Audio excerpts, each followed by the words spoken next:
آج جس زمانے میں ہم وقت گزار رہے ہیں، لوگوں کی جسمانی ضروریات پوری کرنے کے لیے، غذائی ضروریات پوری کرنے کے لیے بہت سارے بندوبست کیے جا رہے ہیں، لیکن جتنا لوگ اپنی ظاہری ضروریات میں خود کفیل ہوتے جا رہے ہیں، اتنا ہی زیادہ وہ روحانی طور پر کمزور ہوتے جا رہے ہیں۔ گھنٹوں بیٹھ کر گپ شپ کرنے والے لوگوں کے لیے تھوڑی دیر بھی ذکر الہی کرنا مشکل ہو جاتا ہے۔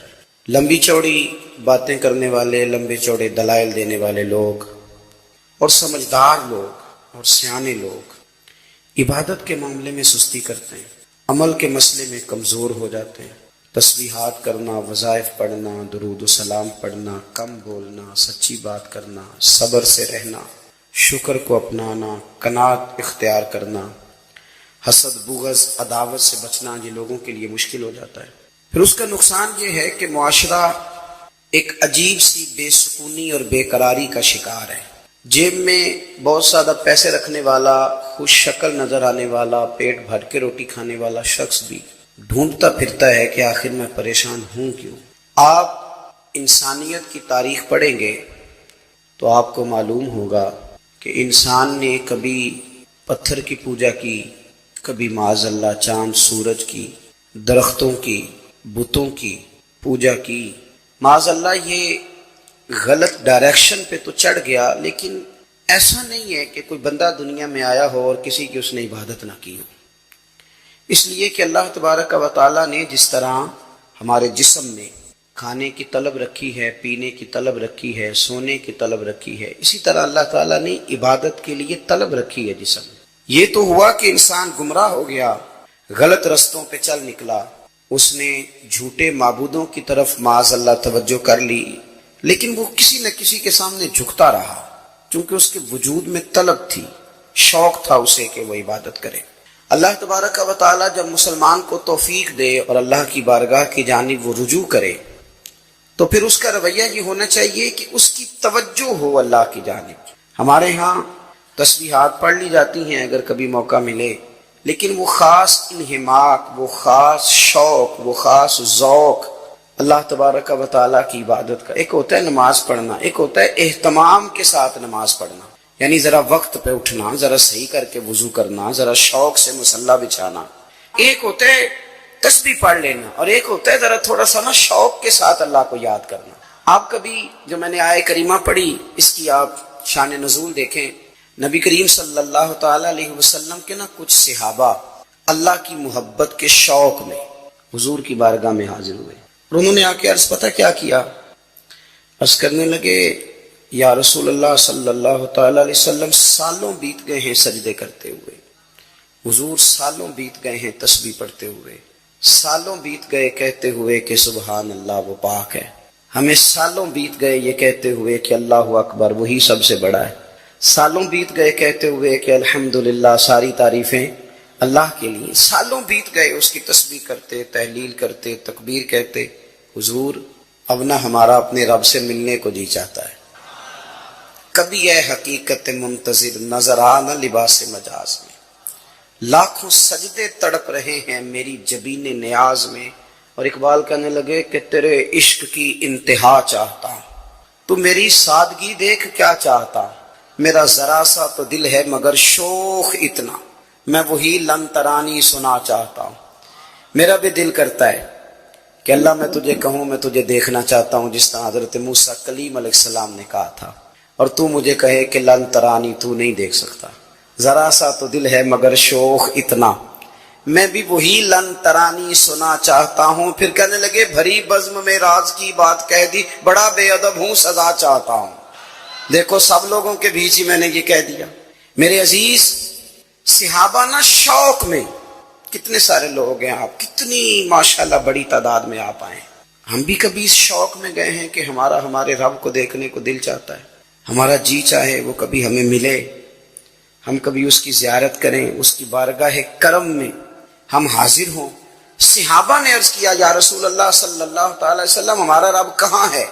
ہمارا نا اپنے رب کو دیکھنے کو جی چاہتا ہے۔ جب صحابہ نے یہ عرض کیا تو اللہ نے قرآن مجید نازل کیا، فرمایا وَإِذَا سَأَلَكَ عِبَادِي عَنِّي فَإِنِّي قَرِيبٌ، محبوب جب میرے بندے آپ کی بارگاہ میں آ کے میرے بارے میں پوچھے نا تو ان سے کہہ دینا میں ان کے قریب ہی ہوں، قریب ہی ہوں۔ دلیل کیا ہے؟ بھائی عزادان یہ جب بھی مجھ سے دعا مانگیں گے میں ان کی دعاؤں کو قبول فرماؤں گا، میں ان کے قریب ہوں، میں ان کے قریب ہوں۔ یہ جب بھی دعا مانگیں گے نا میں قبول کروں گا، میں ان کے قریب ہوں۔ اللہ تبارک و تعالیٰ کے بندے اللہ سے محبت کرتے، رب کی بارگاہ میں جھکتے، اس کو اپنے دکھ سناتے، اس کے پیارے محبوب صلی اللہ تعالی علیہ وسلم کا وسیلہ لے کے اس کے حضور حاضر ہو جاتے، پیشانیاں سجدوں سے روشن ہوتی۔ ہم نہ ہر چیز کے لیے وقت نکالتے ہیں، ہر چیز کے لیے، لیکن عبادت کے لیے وقت نہیں نکالتے۔ ہر شے آباد ہے، ہر شے، ہماری فیس بک بھی آباد ہے، واٹس ایپ بھی آباد ہے، ہمارے ٹویٹر بھی آباد ہیں، ہماری ہر چیز آباد ہے۔ سب سے کم آباد ہمارا مصلی رہ گیا ہے، سب سے کم۔ وہ لوگ اب ڈھونڈنے سے ملتے ہیں جن کی بغل میں مصلی ہوتا تھا۔ میرے بھائی آپ کتنا کو دنیا کے پیچھے بھاگو گے تھکا دے گی، کتنا دولت کے پیچھے بھاگو گے تھکا دے گی۔ آپ جب اپنی زندگی میں جمع تفریق کرو گے نا تو مرتے وقت احساس ہوگا کہ سارا کچھ تو لوگوں کے لیے کیا، اپنے لیے تو کر ہی کچھ نہیں سکے۔ اور ہم عبادت کے معاملے میں بہانے بازی بھی کرتے ہیں۔ ہم کہتے ہیں اوہو رزق کمانا بھی تو عبادت ہی ہے نا، تو میں حلال روزی کے لیے جا رہا ہوں، یہ بھی تو عبادت ہے نا۔ میری طرح کے لوگ کہہ دیتے ہیں کہ میں سویرے اٹھ کے مدرسے میں کچھ اسباق دیکھتا ہوں تو یہ بھی تو عبادت ہے، میں بیان کرنے کے لیے مطالعہ کرتا ہوں تو یہ بھی تو عبادت ہے نا، اتنے لمبے سفر کر کے ملک میں دنیا میں گھومتا ہوں تو یہ بھی تو میں عبادت ہی کر رہا ہوں۔ اب اسپیشل نفلوں کے لیے وقت کس طرح نکلے، اسپیشل کر کے تسبیح میں کیسے چلاؤں، میں سارا کچھ ہم بہانے بنا لیتے ہیں نا۔ میرا سوال یہ ہے کہ یہ ساری باتیں صحابہ کو، نبی کریم کو، دیگر لوگوں کو بھی تو پتہ تھی نا، لیکن آپ غور تو کریں 23 سال حضور کو وقت ملا، مختصر وقت ظاہراً تبلیغ کرنے کے لیے، پوری دنیا میں دین بھی پھیلانا ہے۔ گھر میں 11 ازواج ہے، 4 بیٹیاں ہیں، ان کی اولادیں، سارے کام کاج بھی دیکھنے ہیں۔ لیکن سیدہ طیبہ طاہرہ حضرت عائشہ صدیقہ رضی اللہ تعالیٰ عنہ فرماتی ہیں سارا دن تبلیغ کرتے، ہر غلام کے دکھ سنتے، گھر میں آتے تو اپنے گھر والوں کا خیال کرتے، کام میں ہمارا ہاتھ بٹاتے۔ قربان جاؤں، کہتی ہیں زمانہ سارا سو جاتا لیکن آمنہ کے لال مصلی بچھا لیتے۔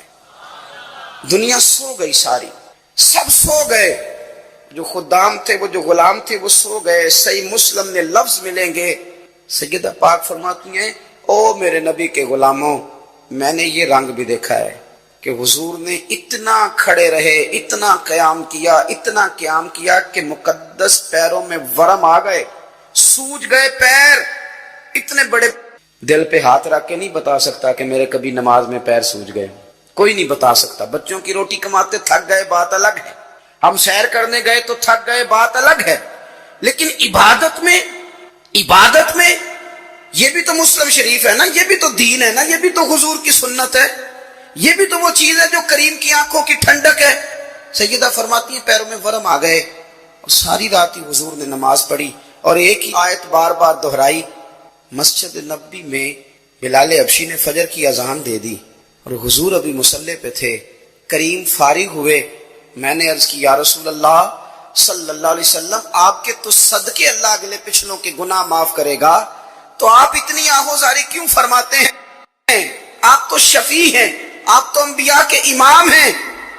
تو حضور نے فرمایا عائشہ تم نے گنوایا ہے نا میرے اللہ کی مجھ پر کتنی رحمت ہے، افلا اکون عبدا شکورا، فرمایا اگر اس نے اتنی نعمتیں دی ہیں تو کیا میں اس کا شکر گزار بندہ نہ بنوں، میں شکر گزار بندہ نہ بنوں اس کا؟ پھر اگر اتنی نعمتیں اس نے دی ہیں، مجھے اتنا نوازا ہے، تو پھر میں اس کے سامنے سجدے نہ کروں؟ او میرے بھائی، بڑے قابل فخر لوگ ہیں ہم کہ ہم نبی پاک کے غلام ہیں، ہم قابل فخر ہیں کہ نبی کریم کے غلام ہیں۔ کیا کبھی اس غلامی کے شکرانے میں بھی 2 نفل پڑھے کہ یا اللہ تیرا شکر ہے تو نے ہمیں حضور کا غلام بنایا؟ یاد رکھیں کہ اپنی روحانی زندگی کو آباد کریں، استغفار پڑھیں، تسبیحات کریں۔ حضرت عبداللہ ابن عمر رضی اللہ تعالیٰ عنہ حضرت عمر کے صاحبزادے، مکہ مکرمہ میں ان کی قبر ہے۔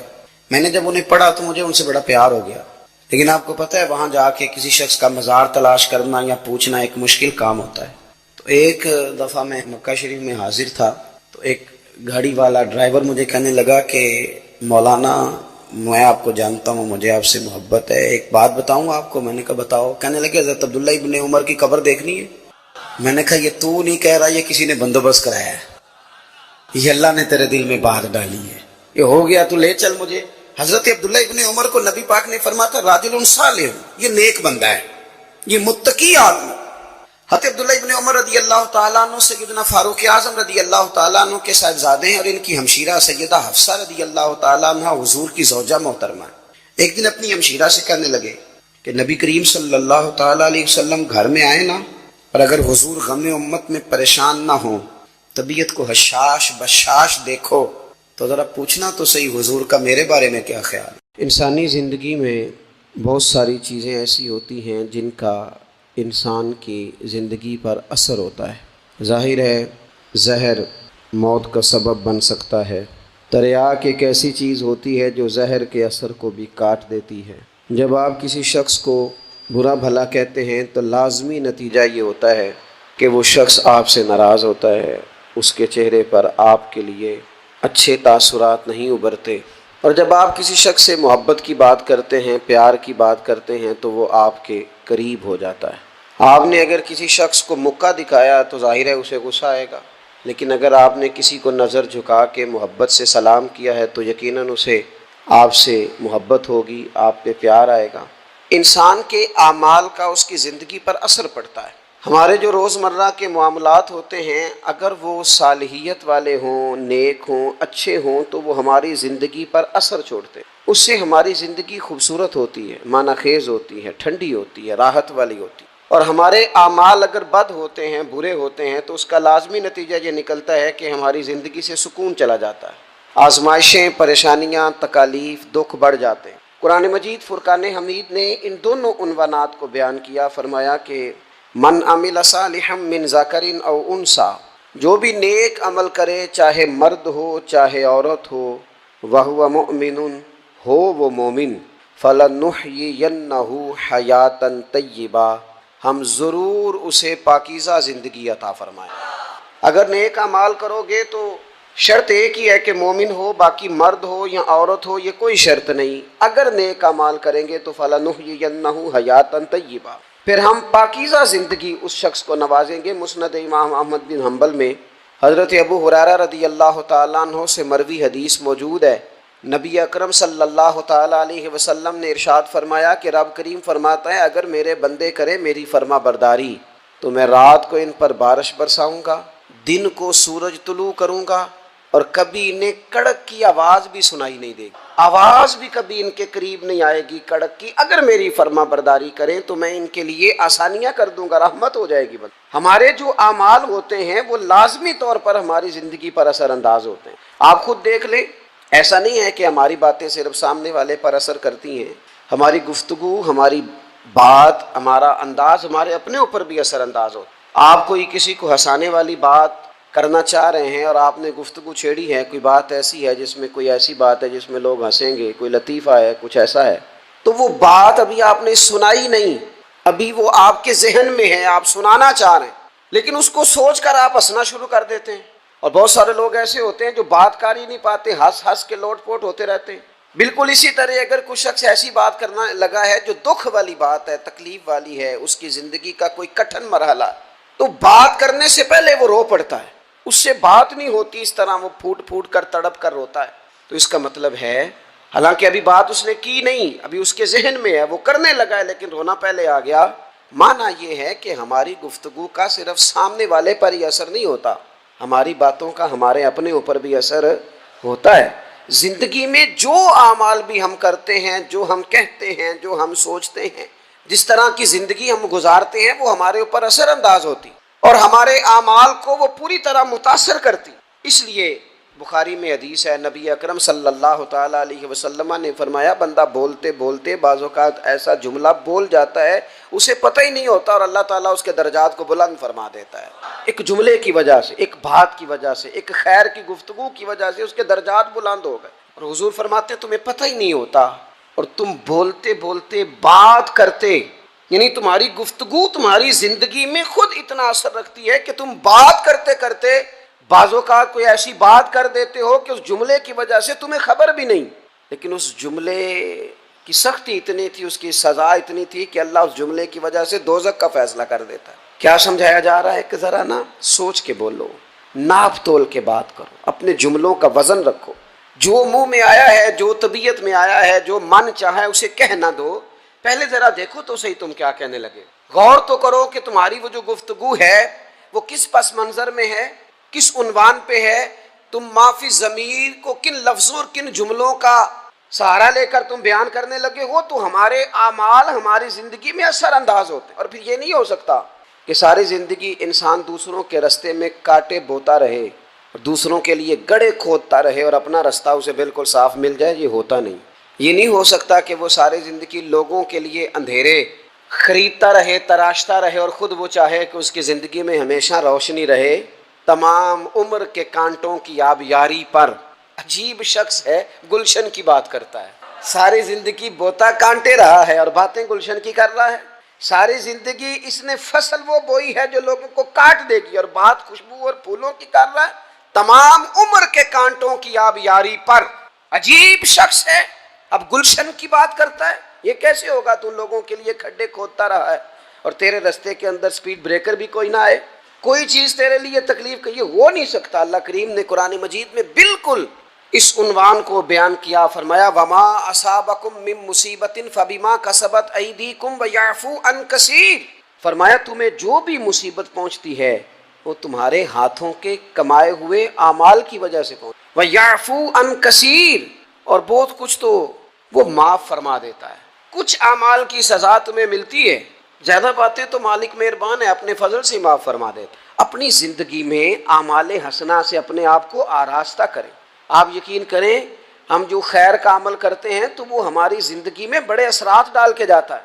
یہ جو شر ہوتا ہے اس کا نقصان صرف سامنے والے کو نہیں ہوتا، یہ شر جب پھیلتا ہے تو وہ ہمارے گھروں کو بھی لپیٹ میں لے لیتا ہے۔ معاذ اللہ، یہ شر جب پھیلتا ہے تو پھیلانے والے کو بھی اپنی لپیٹ میں لے لیتا ہے۔ جب لوگ آگ جلاتے ہیں، پھر یہ تو نہیں نہ ہوتا کہ آگ یہ دیکھتی ہے کہ میں نے اس شخص کو تپش دینی ہے اور اس کو نہیں دینی، وہ تو برابر جلاتی ہے، تو برابر نقصان کرتی ہے، وہ تو برابر لوگوں کی طبیعتوں کے اندر اندھیرا کرتی ہے۔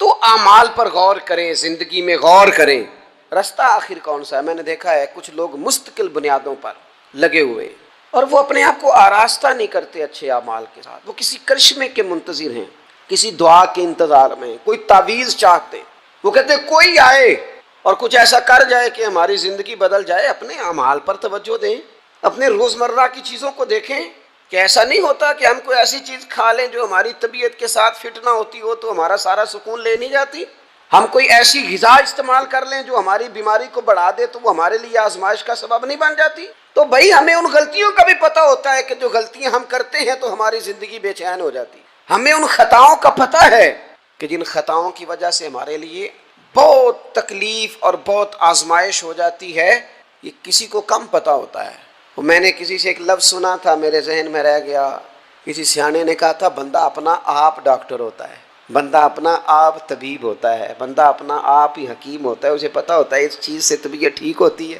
اس چیز سے طبیعت خراب ہوتی ہے، وہ خود جا کے ڈاکٹر کو بتا رہا ہوتا ہے وہ میں ذرا بد پرہیزی کر بیٹھا ہوں۔ او بھائی تو نیکی اور بدی کے معاملے میں بھی اپنا ڈاکٹر بن، غور کر، کسی کو پتہ نہیں تیرے بارے میں پتہ ہو کہ نہ ہو، تجھے تو پتہ ہے نا سارا۔ دوسروں کی غلطیوں کا شک ہوتا ہے، اپنا تو بندے کو پاک ہوتا ہے، تے پتہ سارا ہے سردار نو کیتیاں دا، اسے ساری خبر ہے من نانم کے من دانم۔ یہ ساری زندگی اپنی کوتاہیاں دوسروں پہ ڈالے، یہ دوسروں کو اپنی غلطیوں کا ذمہ دار بنائے، یہ پیچھے رہنے کی وجہ کسی اور کو قرار دے، اس کی مرضی ہے، جان چھڑانا چاہ رہا ہے۔ ورنہ یہ یاد رکھیے کہ انسان کو خبر ہوتی ہے کہ میری زندگی کے اندھیروں کا سبب کیا ہے، اسے پتہ ہوتا ہے کہ یہ جو عمارت انکمپلیٹ رہ گئی ہے تو میں کہاں سست ہوا تھا تو رہ گئی۔ جس طرح اعمال حسنہ، میں نے دونوں مقام قرآن مجید کے آپ کے سامنے رکھے، جس طرح اعمال حسنہ نور پیدا کرتے ہیں، جس طرح نیکی زندگی میں سرور لاتی ہے۔ من عمل صالحا من ذکر او انثى وهو مؤمن فلنحيينه حیاتا طیبہ، جو بھی نیک اعمال کرے مرد ہو یا عورت ہو، شرط ہے کہ مومن ہو، فلنحيينه حیاتا طیبہ، ہم اسے پاکیزہ زندگی عطا فرمائیں اور ضرور پاکیزہ زندگی عطا کریں۔ ساتھ ہی قرآن مجید نے آگے جا کر ایک اور مقام پر یہ بھی کہہ دیا کہ وما اصابکم من مصیبت فبما کسبت ایدیکم ویعفو عن کثیر، تمہیں زندگی میں جو بھی مصیبت پہنچتی ہے تمہارے اپنے کمائے ہوئے اعمال کی وجہ سے پہنچتی ہے، زیادہ تو اللہ معاف کر دیتا ہے۔ اور نبی پاک صلی اللہ تعالی علیہ وسلم نے ان الفاظ کے ساتھ اس مضمون کو بیان کیا، فرمایا نیکی وہ ہے جو تیرے دل کو سکون عطا کرے۔ اب اس پر بھی غور کر لینا چاہیے کہ اگر کسی کی نیکی بھی اسے سکون نہیں دے رہی، اس نے اتنا راشن بانٹا ہے پھر بھی طبیعت کو سکون، تو پھر وہ دیکھ لے نیکی تو ہے پر ذرا معیاری نہیں ہو سکی، نیکی تو ہے پر رضائے الہی والی نہیں ہے، اس نے بڑے خیر کے کام کیے ہیں پر طبیعت پھر بھی بے قرار ہے، اس کا مطلب یہ ہے کہ نیکی تو ہے پر کہیں کہیں اس میں دکھاوا آ گیا ہے۔ حضور فرمانے لگے نیکی وہ ہے جو تیرے دل کو قرار عطا کرے، اور فرمایا گناہ وہ ہے، بدی وہ ہے جو تیرے دل میں کھٹکے اور تو اس بات سے ڈرے کہ کہیں لوگوں کو پتہ نہ چل جائے، وہ بدی ہے، وہ شر ہے، وہ خوف ہے۔ یہ بڑی عقل کے قریب تعریف ہے نیکی اور بدی کی، اگر سمجھ میں آئے۔ یہ جو نیکیاں ہیں یہ طبیعت کو ٹھنڈا کرتی